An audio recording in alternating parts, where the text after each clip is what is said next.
William with WC Knives. I appreciate you watching, and we may do something else. I'm just kind of bored today.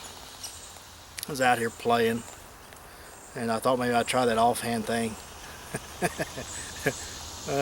You need to try that. So anyway, let's see if I can figure out something else to do. I may just sit here and whittle on a stick.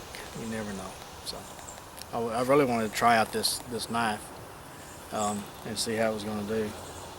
So you can tell by the tannins and everything on it, I've been using it for quite a while. So I like it so far. It's got a little bit beefier handle, and I like a beefier handle. The thing about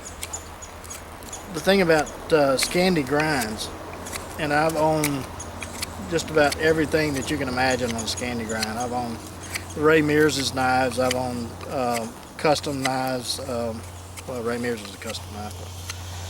I've owned, you name it, I've pretty much owned it. I had a collection at one time that had over 600 knives in it, so I've owned a few knives. I love the way a Scandy cuts, especially carving. A Scandy is probably one of the better knives for carving. The problem is the blade is such, when you do a Scandy, the blade comes down to a zero grind that is just so thin. That's why it cuts so well. That blade is so thin that it tends to roll, or if it's too hard around the 60 or so, then the blade's going to chip. So that's why I kind of lean away from true Scandy grinds. Now this one has a true Scandy grind, and I tried a different tempering process, trying to see if that is going to help, and the blade has held up very well. And so far, I did get some few little minor chips on the tip when I was testing it, but I put it back to a zero grind. Now, the difference I did when I say zero grind, the difference is after I used the stone, water stones or whatever you want to use, and you sharpen it at that bevel of 22 or 25 degree angle, whatever that angle is. Then afterwards, I take a ceramic rod, just like this, and I lay that blade on there, and that is the grind right there. And I pick it up just slightly, and just the weight of the blade, run it on alternating sides, very, very lightly, putting a secondary micro bevel on it. And what it does, it creates that micro bevel that has very microscopic saw teeth, and it will cut like you would not believe, and it'll hold an edge just about forever. So try that with your Scandy knives, and it also protects that edge a little bit to where it doesn't roll as bad. Let's just say as bad. Now my knives are so hard they won't roll, it'll chip. But like I say, so far this one has not chipped since I did that. Now, it may chip tomorrow, but so far it hasn't. And I've put quite a bit of strain on this knife. So far it's testing out very well. So we're gonna keep testing on it and see. I really like this knife the way it feels. And the blade profile, it's got about a 4.5 inch blade, and it comes down to a very sharp point. I like that point because when you're carving on wood or cutting on a stick, that's what I do is whittle. Then that point, you can get in there with that point and do some real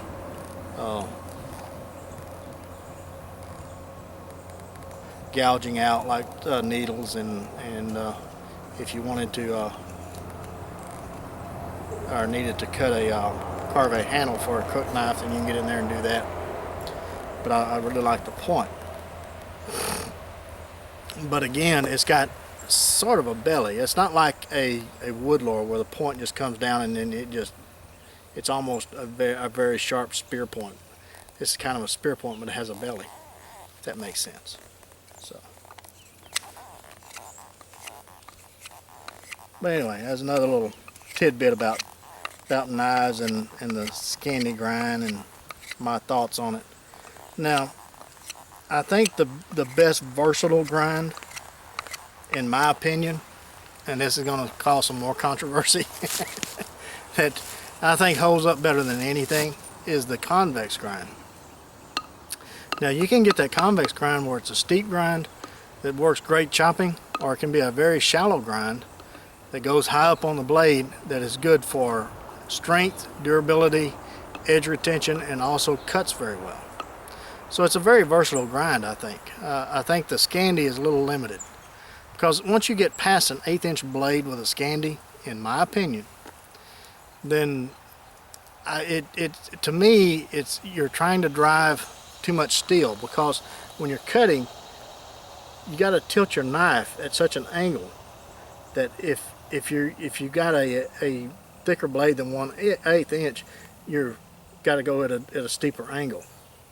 I don't know if that makes sense or not, but you're almost driving this bevel here. You're trying to drive it through the wood, and it just kind of hangs up, in my opinion. So anything over an 1/8 inch, I really don't care for a Scandy grind at all. But up to an 1/8 inch, I think that's a great grind, especially wood carving. But the versatile edge that will handle chopping, it will handle cutting of meat processing, whittling, carving, I think is probably the convex is the most versatile grind. And if you look at most of the Scandinavian grinds, the true Scandinavians that's handmade in like Finland, those are convex grinds. And they call them Scandy grinds, but they're really convex. If you take one and put a piece of paper up to it, you'll see that there's a slight curve, and that's just because of their grinding process. They use belts, and a lot of time their belts is a little loose, and it causes them to have a convex grind. It's not wrong. I mean, that's just the way it is.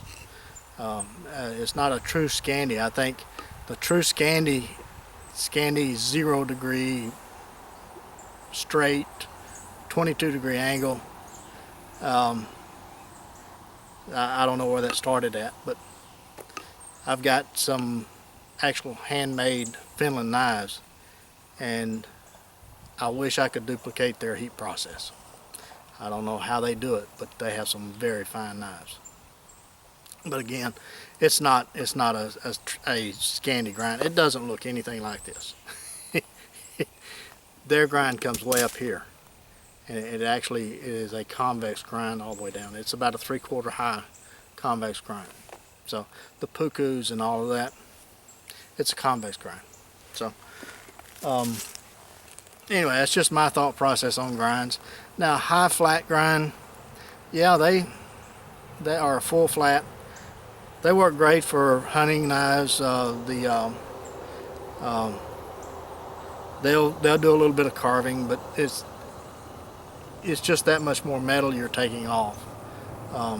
It's a steeper angle on the knife, but that would probably be, besides the convex, that would probably be my second choice. Third choice on an 1/8 inch blade would probably be a Scandy. Hollow point or a hollow grind would be my last choice on anything.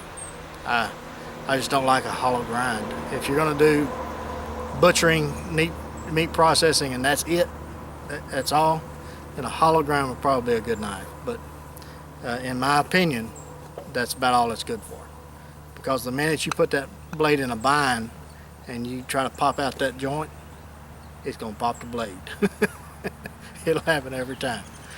So as long as you're cutting like that knife is designed for, as long as you use it the way it's designed, it'll work great. But the minute you put it in a bind where it's not designed, then the blade's gonna chip out or break. So, but now the other thing that came in, the saber grind. And to me, a saber grind is just a high flat grind. It's not a full flat grind, but it's a high flat grind with a secondary bevel. And I've seen some good ones, and I've seen some bad ones. If you take that blade down to probably about a 32nd or a little bit less, then go with your secondary bevel on about a 15, then it cuts good. But the problem is they try to go into it at a steeper, too steep of a grind on the secondary bevel, and it doesn't cut well. It just, you have to drive it through the wood, and it just in my opinion doesn't cut very well.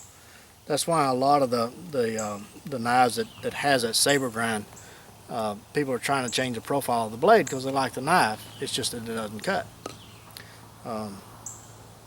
So that's my thoughts on the different grinds, and there's plenty of videos out there that if you don't know what the grinds that I'm talking about, a saber and full flat and a hollow grind and Scandy grinds and convex, if you don't know all that, there's a bunch of videos out there that shows you what the differences is, and it tells you what those grinds are. But that's my opinion on the different grinds. So most of my knives has a convex. Every once in a while, if it's a thin metal of 1/8 inch or less, then I may do a Scandy, but I'll tell you it has a micro secondary bevel, because even my knives will chip, because that blade is just so thin right there at that Scandy. And my temper process is so hard. So, but anyway, just my opinion, folks. Don't shoot me for having an opinion. But I appreciate you watching, and I'm gonna sit out here and play for another while. I might videotape another one. But anyway, thanks for watching. I appreciate all your comments, your views, and your orders. Have a good day.